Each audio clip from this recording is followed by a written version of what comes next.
The 6th annual edition of Entrepreneur India 2016 was recently held in New Delhi with the idea of bringing together inspiring entrepreneurs and investors to discover and unleash breakthrough ideas, innovations and insights to a common platform. This two-day gala event was a culmination of inspiring speakers, power-packed sessions and an award ceremony. The event was flagged off by the welcome speech by Ritu Maurya, editor, Entrepreneur magazine. Very, very warm welcome to the 6th annual edition of Entrepreneur India Convention, the 2016 edition. I think for me, entrepreneur, the biggest sort of trend that I have seen in entrepreneurship is to be your own boss. It's about defining and it's about finding your own identity, which has become more important than ever it was before. You'll find that there would be a lot of talk on startups, but for me, this brand really stands for everybody. It stands for an Uber driver, it stands for a startup, it stands for a shopkeeper, it stands for Mr. Mukesh Ambani, it stands for Baba Ramdev, it stands for Abhinav Bindra, it stands for Rahul Yadav. It has everybody in its wake. And that is what makes Entrepreneur a global brand. And that is why this convention is today for everybody who has the urge in the belly to be his own boss. For any idea, for any passion, for any sort of innovation that we think of today, money is really one of the most critical factors which can drive it. Show me the money is really one important structure that we plan to bring over here. But one piece of caution that I would like to give to entrepreneur is that it is important and money will follow. And thankfully, I think it's the first time that I have seen in India in the last few years that finding money has become easier than it was ever before. I mean, we have Mr. Mehta over here. You can tell him what struggles he must have gone through to find the right money when he was putting up his business. So money has become easier. But let's not run after money.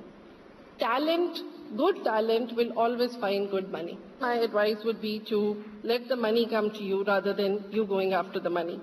I think fundamentally what businesses will work the best and will be the most successful are the ones who have the change factored into them, who have the change or what they are going to change today in the world factored into them.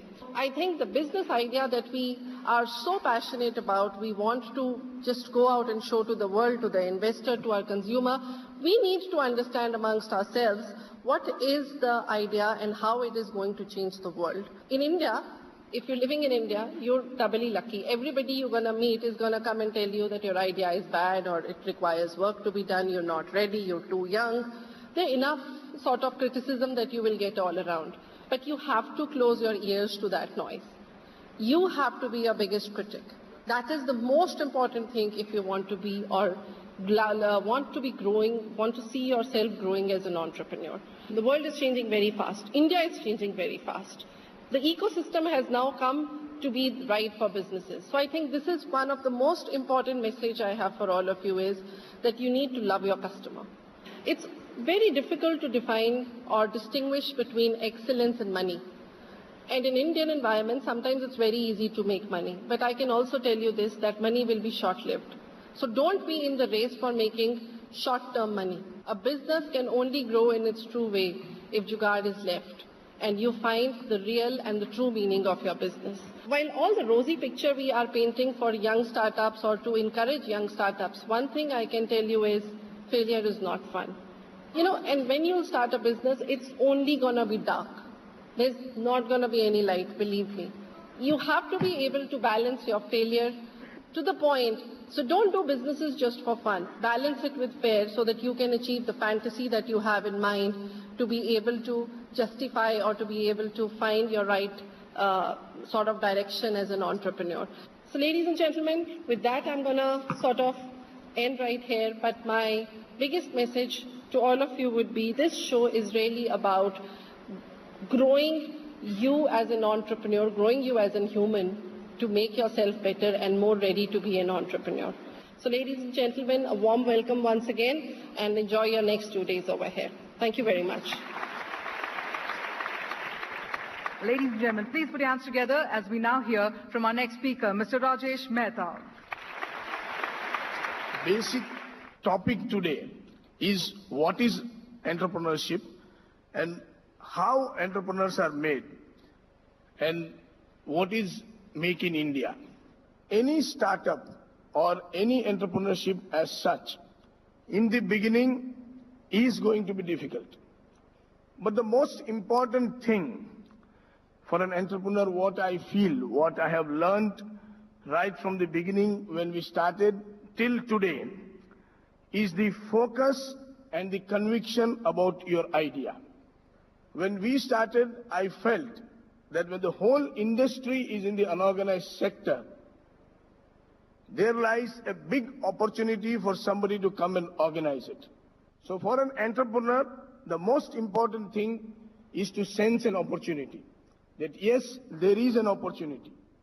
Then find a method as to how to realize this opportunity.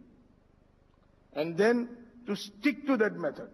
So friends, I think in this inaugural session with this few words of mine, I thank you all very much for hearing me patiently. Well, it's time to hear on the success of these startup programs from our chief guest, our keynote speaker, Shri Priyank Kharge. So please put your hands together, ladies and gentlemen, and let's welcome Shri Priyank Kharge. Being an entrepreneur is really a tough job. Entrepreneurship comes with a lot of challenges, and they can be really harsh challenges, but nevertheless, rewarding challenges as well. Being an entrepreneur can be quite a daunting task. Firstly, you will need an idea. Once you have an idea, you will need financing for the idea. You need a great team who will back your idea and will work with you. You will need validation of your idea. Then you will have to deal with the unknown factors of how long will the idea last, finding customers, will customers like your idea, and will the idea really pay off? Government of Karnataka firmly believes that it's not about ideas, but about making ideas happen. Karnataka was the first state in the country to envision IT as a sunrise industry and drew up an IT policy way back in 1999-2000. This vision of ours has today accelerated Bengaluru as the second largest technology hub in the world. We have always been the torchbearer for the technology revolution in India, and we have always led from the front, just not in IT, but also in pure sciences, biotechnology, geographical information sciences, aerospace technology, and nanosciences. We also take immense pride in the fact that Bengaluru startups have received funding support of over $1 billion in the last 2 years. And quite surprisingly, and I think this is our actual success story, where smaller cities like Mangaluru, Mysuru, and Udupi, they have all clocked close to $25 to $30 million last year. The objective of the state is to ensure that Bengaluru remains in the lead position and in the country, and to develop other important tier 2 cities as startup destinations as well. In our endeavor to achieve this, we have envisaged the country's first multi-sector startup policy, under which we will encourage 20,000 startups during the policy tenure, and out of which 6,000 of them will be product startups. Government of Karnataka has taken a bottom-to-top approach, and our policies encourages and ensures that innovation mushrooms right at the college and at the university level. We are also hosting a monthly startup open house, again a first of its kind in the country, where my team and I personally sit along with startups for a day and try to sort out their problems or queries. So the government is ready to listen to the startups, and this exercise, this open house which I have every month, gives the entrepreneurs the confidence that the government is approachable and committed to building the ecosystem, which is very important for us to remain in the lead. Lastly, being an entrepreneur can be tough, but it is most rewarding journey as well. The best thing about being an entrepreneur is that they are the pioneers who are willing to take up a challenge, solve a problem that no one else has dared to, and in the process, they make a difference. They become the change that they want to see, which is a spectacular thing to do. I wish you all good luck, stay inspired, and have a wonderful day. Jai Hind.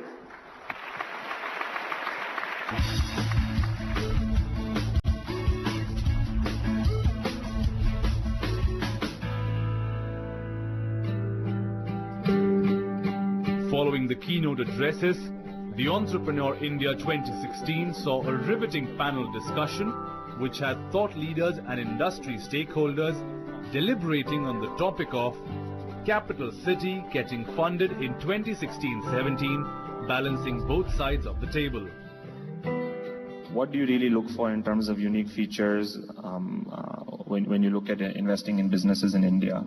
Sure. So I think at least we believe that India is a very unique market in terms of where technology is an enabler for a lot of fundamental problems which exist. And to take a lens that the business has to be only about a tech platform with no offline linkage is not something that we explicitly look for. And multiple companies in our portfolio represent that belief. We do, of course, a lot of healthcare related, both applying data for healthcare and disruptive fundamental science being applied to devices, again engineered from India and applied at an MVP level here in India, but then you can kind of apply it to emerging markets. So we have companies like Forus and multiple companies that are doing that very successfully. A question for you, Piyush. I mean, when you started off Lenskart and, you had a couple of different businesses you were looking at, how did you zero in on the glasses, the specs? I mean, traditionally an offline business, and how did you kind of take it online? And then if you can just share 2 minutes your experience. If you hunt for a problem that is large enough to be solved and you're very focused on solving it, the chances of whether it is online or offline, I think somebody will find you who's right fit or right partner for that business. But I think I have always built the business thinking that I would fund the business and run the business like my own business and make it a viable problem-solving business. And then I think I am not from a finance background. I didn't know how to raise money. I think if we build businesses with the mindset that, what will a business that a VC will fund, I think we'll probably end up building the wrong business. And David, when you look at India and you've also looked at Southeast Asia and you've seen both sides of the coin, from the corporate side, from the investing, what do you look at from entrepreneurs? What kind of businesses really excite you? I think the thing that's probably changed the most for me, I've been covering the region for about 17 years, is the adoption of the smartphone and the addressable market size that's come with that. And so if you think about even India, 5 years ago, it was a mainly PC-centric market. Your addressable market size was small, infrastructure was poor, logistics was poor, and it was just a difficult market. And I would say Southeast Asia was largely the same. Difficult market to build scalable businesses. And you flash forward to today, and you have people in tier 2 cities that can get access to a low-cost smartphone, download an app, get access to brands and products and services that they never could before. And so it's opened up an enormous amount of potential consumers, which I think is probably make it one of the most exciting times to be building a business in this part of the world, India and Southeast Asia. And Nitish, when you looked at starting of Nazara, you were way ahead of the game in terms of gaming. There wasn't that much of funding available, and you've raised relatively lesser capital. So how did you bootstrap and some of the experiences that you had? Sure. So, I started Nazara when I was in college at the computer center. I used to see a lot of my friends play a lot of these online multiplayer shooter games and all. And I just thought, I was into gaming from a young age, computers at a young age, coded my first game when I was 8 years old in basic language. So it was always there in my mind. But when I saw this happening in my college and the enthusiasm that, my friends had for gaming, I thought that gaming will become big, a big opportunity at some point of time. I didn't realize I was like 10 years, 12 years too early for that space in India at that point of time, or perhaps I would have not started it then. But luckily I didn't know then, so I started. The first few years, it was obviously slow. There were a lot of challenges, a lot of times when you thought, the business model is just not taking off. In my case, we kind of persevered, the team persevered, and, the smartphone, mobile revolution has kind of really helped us grow over the last few years. Thank you. Thank you. Building enterprise growth through technology was the theme of the next session, where Ashish Arora, CEO, Key Accounts at Airtel Business, gave a presentation on how Airtel is instrumental in supporting startups in India. Unlike a normal belief that a large telecom company likes to deal with large customers, Airtel sees startup as a strategic segment for us. In fact, we have been running a strategic program around engaging with smaller and startup companies, and we had great success with some of the emerging startups. Fundamentally, what we do with them is we serve them across everything which Airtel can do for them to really build their proposition as well as their capability. So we engage with them right from point of view how they are serving their customers and how we can help them improve that. We look at how their operations are running and how we can help them improve that. And we also look at how their products and other engagement points are integrated with their customer experience, and we help them with that. And the technology comes in all of them. It's a 4G technology, Wi-Fi, Airtel Money, our overall broadband network across the country. So all of them are bits and pieces in which we bring them together to them in a very, very strategic manner. The next session at the Entrepreneur India 2016 was another power-packed panel discussion where the panelists discussed and deliberated on the topic of Growth 101, driving in the scale-up mode.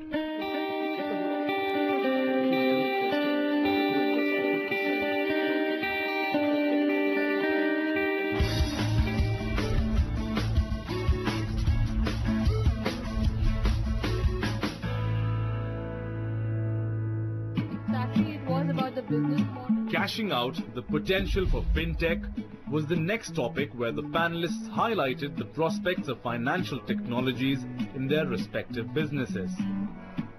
The panelists also shared their expertise and experience related to the topic. With the ever-changing environment, with the ever-changing. Yeah, so we have had a very wonderful session, excellent exchange of ideas. There's a fine blend of panelists, both from the VCs to the startup entrepreneurs and the bank representing. All three form play a very major role in the entire ecosystem today, especially fintech being the buzzword. All in all, what has come out very clearly is that the future looks more collaborative. Fintechs, banks, financial institutions need to work in total harmony to launch a lot of these solutions. And with the much needed buy-in that has come in from the government, I think the fintechs or the startups have now got a proper recognition within the Indian industry, and hence the entire outlook of even the external world has changed towards that. So all in all, a very good event and a lot of takeaways for us out of these sessions and a lot to implement as well. The two-day event ended with the Entrepreneur India Awards for the year 2016. Recognizing the efforts and significant contributions by companies and individuals across multiple categories. All right, to honor the Entrepreneur of the Year in Service Business, SCM and Logistics, please welcome the Group CEO, Sohanlal Commodity Management Private Limited, Mr. Sandeep Sabharwal.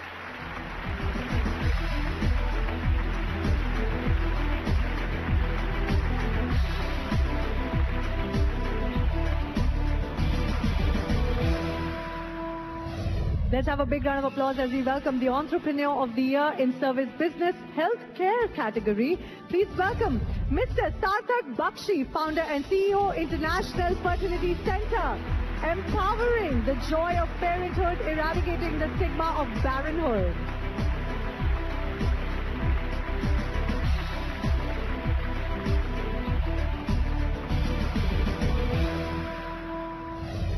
Moving into the next category, the Entrepreneur of the Year in Manufacturing Business Technology. May I request the co-founders, Bolt Auto Technologies Private Limited, Mr. Satyajit Mohanty, Mr. Ronak Kumar Samantre, to kindly join us on stage.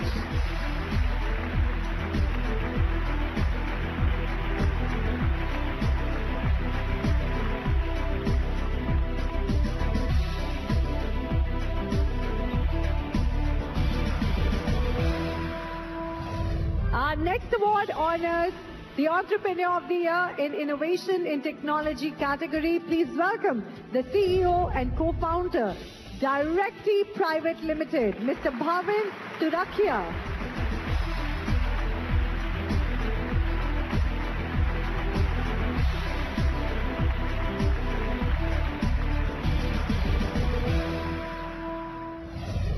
into the next category, which is to honor the Acharya Business Mentor of the Year.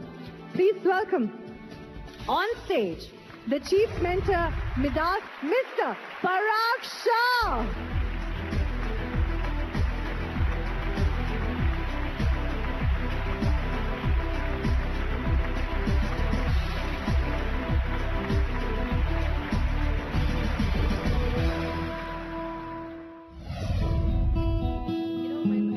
The Entrepreneur India 2016 was a huge success, and it concluded on a very positive note.